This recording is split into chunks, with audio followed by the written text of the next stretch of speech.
Okay, finally doing my video for my video analysis of Death is Not a Costume. Of course, there's no music video for this. I guess I could have used like the live footage, but I don't know how really that goes. Like, I don't know if you have to credit the person who originally took the video.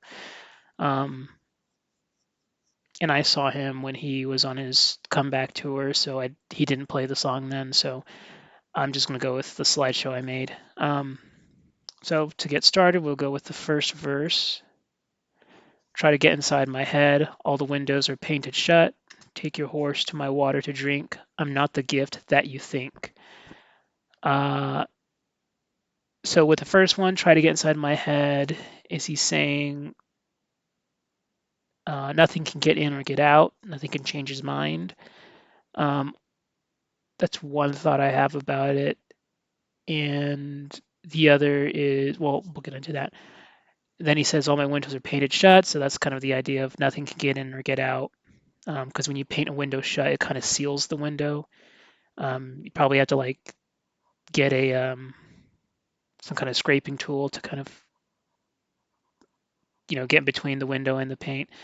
Um, then he says, take your horse to my water to drink. I'm not the gift that you think. Um, is he saying he's not like a stop or a refuge? Like his waters are poison, therefore his water is not the gift that you think. It's not going to save you. It's not going to help you.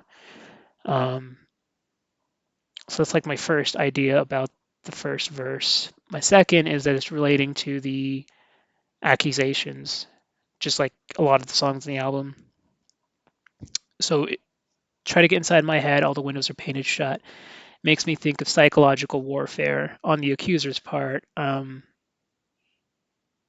This is kind of out there, but saying they knew that the case wouldn't go anywhere, but maybe it's enough for them to destroy Manson socially, financially, mentally, ruin his reputation, all that stuff. Maybe try to get him to kill himself, something like that. I don't. I feel like that's not really what they're trying to do, but maybe that's like a thought that crossed his mind. Um, Probably is because he does say when he does the fight song, they try to destroy me or they try to take me from you. And then he says, "I'm," or no, before Disposable Teens, he says that. He's been saying that at his tours. Um, and then he said, and then the take your horse to my water not to drink. I'm not the gift that you think. Again, with the allegations, is he implying that the water, let's change the word water for his fame or his celebrity? So, and let's say the horse is them or their own fame and their own celebrity. They're feeding themselves with his fame to therefore make themselves more famous or put themselves in the spotlight, which is exactly what happened. Everyone else would, Esme Bianca, aside from the roles that they've been in TV shows, nobody really knows who they are. They're not like Johnny Depp. They're not like uh, Angelina Jolie. They're not classic celebrities. They're not even very well known. They've never been in like very big movies, aside from Esme Bianca and her role in Game of Thrones. But even then, she was a side character. Um, so yeah, that's my idea. Is that he's saying that they are drinking his water or his fame to bolster their own fame with these false allegations. And then we have the next line, which I guess this is the pre chorus.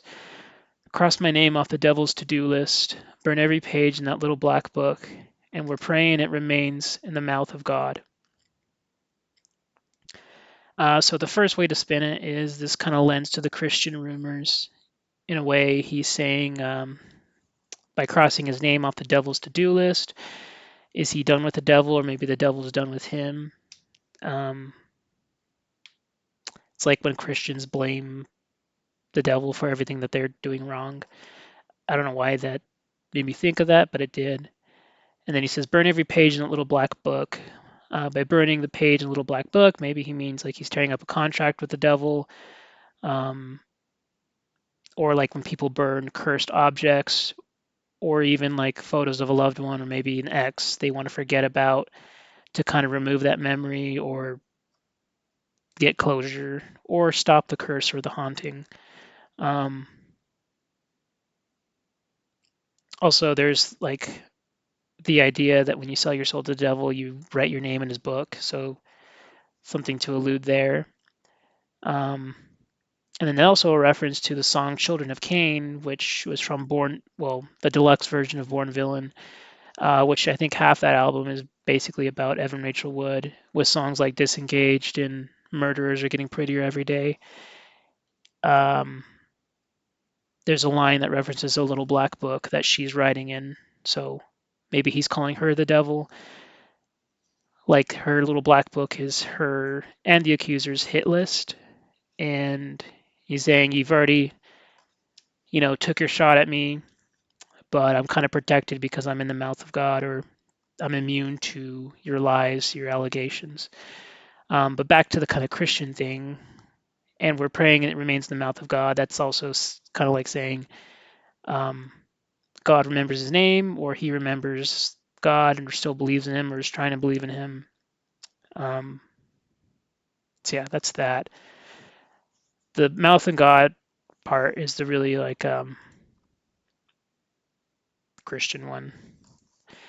Then we got the chorus. You've got cracks in your magic, blood on your hands, cracks in your magic, blood on your hands. Very simple, but very, uh, the way he sings it with the emotions, very well put. Um, Initially, I had trouble kind of deciphering this or coming up with an idea of what he's talking about here. Um, Makes me think like his magic is his art, and maybe he's thinking he's not as effective as he used to be. As a lot of fans have said, he's not the same since the 90s or whatever. Um, or maybe he's talking about the allegations again. Maybe saying he didn't handle them the way he should have. Maybe he should have handled it the way he did Columbine. Um, is he talking to God or the devil about their magic? Like saying it's not working for him anymore. It And that idea makes me think of the recent thing with Kat Von D. Apparently, they wrote a song together for her record. I think in 2022 or 2023, maybe around the time he was writing this song or this record, because she had that small controversy when she converted to Orthodox Christianity. She burned all her books on witchcraft and grimoires. Um, so that makes me think about that. And the other one, or the other interpretation, which I think is probably the best, is um, like a reference to blood magic, uh, or magic in general. For a lot of magic, or a lot of types of magic, are related to illusions. So maybe this is another allusion to the allegations, where he's saying that the magic is the allegations, but they're starting to show cracks. People are seeing through them, which obviously you would with how ridiculous some of them were. Um, so yeah, you got cracks in your magic. People are seeing through the allegations. Blood on your hands. That makes me think it's his blood on their hands. His livelihood, his art, his character, his reputation.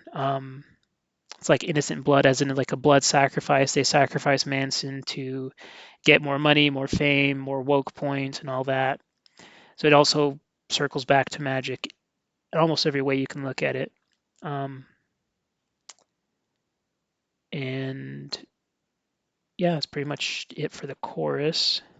My ideas on that. I think I have a pretty solid interpretation on that when it comes to the allegations. Cracks in the allegations, just change magic with allegations. Blood on your hands. Manson's character is on there, blood on your hands. And then I guess you would call this a post chorus, maybe the bridge. I'm the one that you left behind. Wished I knew you when you were alive. It's not a costume, it's not how I wanted to die. I didn't mean to do that. Um, so, with that, I feel like it's a message to, well, my first thought it was like a message to people who inspired him, like Mark Bolan, David Bowie, Jesus Christ, David Lynch. Um, these are all people who have heavily inspired Marilyn Manson, but they're all gone. Um, he's like saying he's one of them, and now they're all gone. He's alone. I'm the one that you left behind. Like all of his heroes are mostly dead. You know, I mean, they're still like Alice Cooper and maybe the guys from Kiss. I don't know if they're dead or not. And that was never really big into Kiss. But yeah, he's saying, "Wish I knew when you were alive." It's not a costume. It's no, I wanted to. I know he knew Bowie and David Lynch, but whatever. Um, it also makes me think of the title of the song, "Death is not a costume." These people have, what the general public thinks of them, and what they actually are. So it makes me think of Marilyn Manson's character. Um, it's obviously has a lot of allusions to death, references to death. Marilyn Manson's music, his art. Um, is he saying that Marilyn Manson itself is more or less Brian Warner? Um, is he maybe saying this is not how he wanted the legacy of Marilyn Manson to end, or did he ever want it to end? Um, or it's simply just a message to his accusers, or people like Evan Rachel Wood, Esme Bianca. I don't know if he ever loved Esme, but clearly he loved Evan Rachel Wood. I'm the one that you left behind. Wished I knew you when you were alive. Maybe he's saying, you left me behind, just like in the song 15.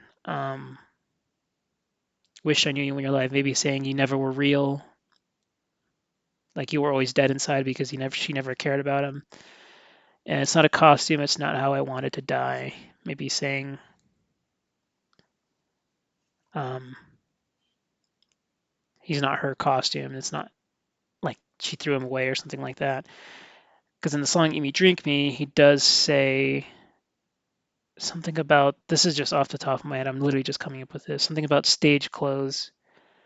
I'm trying to think of the lyrics. It's in the very beginning of the song. Stage clothes are they're like alive or talking. I don't know. I'd have to go back and look into that, but I'm not going to do that. I already am like almost done with this video. And then last thing he says before everything kind of repeats itself, "I'll break your sunshine to scare my shadow away." Um, which is a very cool picture. To me, he's saying, well, it makes me think of the darkness that comes before the light, like in a movie or a video game or any kind of story. Before the darkness is defeated or the villain or whatever, um, there's always like the climax where things look the worst before the light, before things get better. Same thing with, just how time works. Night comes before day. Um, it's also a reference to a lot of his music, like in High End of Low. He says the darkness can't understand the light, and we are chaos. I think in I want to say Perfume, but I know it's not that song. It's Keep My Head Together. He references cracks in sunlight getting in. Um, but yeah, this one I haven't thought too much about, but the rest of it I've thought a lot about. So those are my ideas on Death is Not a Costume. I know it's not the best, but so far I'm the only one who's kind of breaking everything down in one go after listening to the song so many times. And it is one of my favorite songs on the record. I think it was well, aside from As Sick as the Secrets Within, it was one of my first favorites. Um, so yeah, let me know what you think, um, if you think anything at all, if anybody watches this. Thank you.